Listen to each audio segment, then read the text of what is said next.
Oi pessoal, estamos aqui com mais um vídeo do canal de Anatomia e o tema de hoje é Fisiologia e Anatomia Vascular de Cabeça e Pescoço, que é uma coisa que a gente ama, né? Porque a anatomia é top. Mas agora vamos deixar de papo furado e vamos partir para a explicação.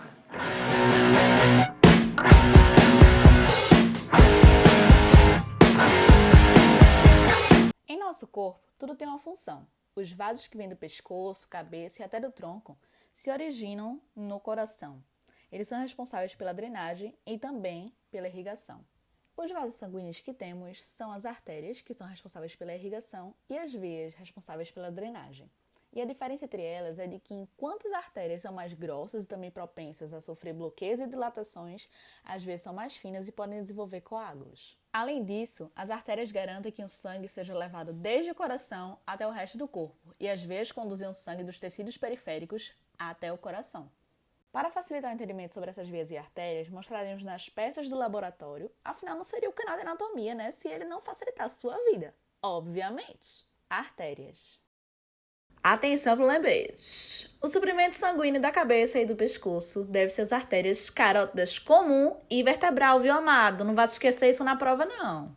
Artéria carótida bifurca em artéria carótida interna e artéria carótida externa. Artéria occipital, onde vamos para a artéria temporal superficial com seus 4 ramos.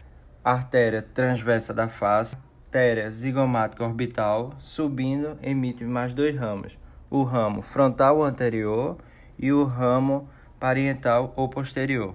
Mais interno, tem a artéria maxilar com seus 4 ramos. Esses ramos são alveolar inferior, 2 ramos, artéria massetérica e artéria bucal. E esse ramo mais interno é o ramo esfenopalatino. E por fim, artéria nasal lateral. Irrigação de artérias. A carótida comum se dilata e forma o bulbo carotídeo e se localiza dentro do trígono carotídeo. É no bulbo carotídeo que a artéria carótida se bifurca, formando a artéria carótida interna e externa. A artéria carótida interna não emite ramos cervicais. Ela penetra direto no crânio através do canal carotídeo, que se localiza na porção petrosa do osso temporal. Já a artéria carótida externa é responsável pela irrigação da maior parte dos tecidos moles da cabeça, emitindo ramos colaterais em seu percurso ascendente e na altura do colo da mandíbula emite seus ramos terminais. A artéria occipital irriga os músculos da região do couro cabeludo, músculo supraioide e esternocleidomastoide. A artéria temporal superficial segue em trajeto ascendente, que emite 2 ramos colaterais, tendo como mais importante a artéria transversa da face, que irriga a glândula parótida, músculo masseter e pele da região zigomática. A artéria zigomática orbital irriga a pálpebra superior e pálpebra inferior. Tendo como ramos terminais da artéria temporal superficial, o ramo frontal irriga o couro cabeludo da região frontal e o seu ramo parietal irriga o couro cabeludo da região parietal. A artéria maxilar também emite ramos colaterais e terminais, que irriga as estruturas profundas da face, incluindo os dentes superiores e inferiores. A artéria alveolar inferior é um ramo colateral, que por sua vez emite ramos colaterais como ramos dentais e peridentais, e o ramo miloioideu, que irriga a polpa e o periodonto dos dentes inferiores. Irriga também o lábio inferior e gengiva vestibular anterior e inferior. E irriga o músculo miloioideu e o ventre anterior do digastro. Além da artéria alveolar inferior, temos outros ramos colaterais, como a artéria temporal profunda anterior e posterior, a artéria massetérica e a artéria bucal, que irriga o músculo bucinador e a bochecha. A artéria esfenopalatina supre a irrigação da porção anterior do palato duro. E por fim, a artéria nasal lateral irriga a pálpebra inferior e a asa do nariz. Veias. Bom, falar agora das veias. Essa parte é a retromandibular. Seguindo nesse mesmo sentido, tem a zigomática orbital. Todas essas veias acima da zigomática orbital são a temporal superficial.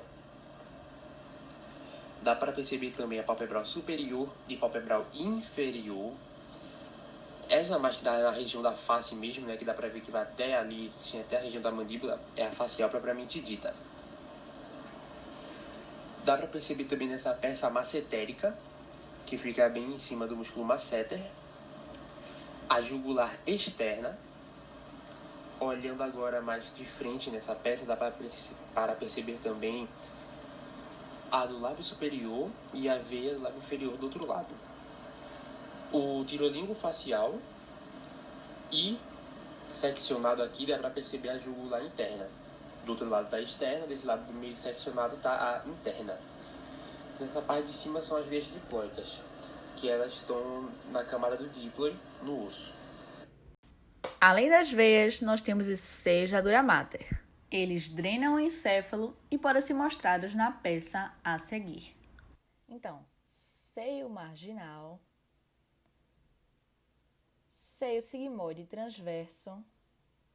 No meio tem a confluência dos seios, tem o seio petroso superior e inferior, o basilar, seio intercavernoso e o cavernoso esquerdo e direito dos lados. Temos o seio esfenopalatino. E nessa parte tem os ramos comunicantes e o seio occipital. Como a gente não brinca em serviço, tá aí, ó, já tira o print dos seios com suas respectivas coresinhas aí para facilitar, beleza? Drenagem de veias. Bom, agora eu vou falar um pouco sobre a drenagem das veias. A veia retromandibular desce por trás da mandíbula e se junta com a facial. Recebe pequenas tributares da glândula parótida e do masseter, se junta com a veia auricular posterior para constituir o início da veia jugular. Ela drena a região temporal, infratemporal e cavidades nasal e oral. A veia zigomática orbital drena a lateral dos glóbulos oculares. A veia temporal superficial se divide em duas, a parietal, que drena a região parietal, e a frontal, que drena a região frontal. A veia palpebral superior drena a pálpebra superior e parte da região frontal. A veia palpebral inferior drena a pálpebra inferior e as glândulas lacrimais. A veia facial propriamente dita drena a labial inferior, a labial superior, a nasal lateral e a angular. A veia massetérica drena o músculo masseter e uma pequena parte do músculo bucinador. A veia jugular externa drena a parótida e o músculo esternocleidomastoideu e toda a sua vizinhança, tudo que tem ao seu redor. A veia jugular interna drena toda a região do trígono muscular. A veia labial superior, como já diz no seu nome, ela drena o lábio superior. E a labial inferior, também como já é dito, ela drena o lábio inferior. Por fim, as veias diploicas drenam o couro cabeludo para a parte interior do crânio e atravessam o díploe. E essa foi nossa videoaula de Fisiologia e Anatomia Vascular de Cabeça e Pescoço. Te ajudou? Gostou? Já dá teu like e se inscreve aqui no canal.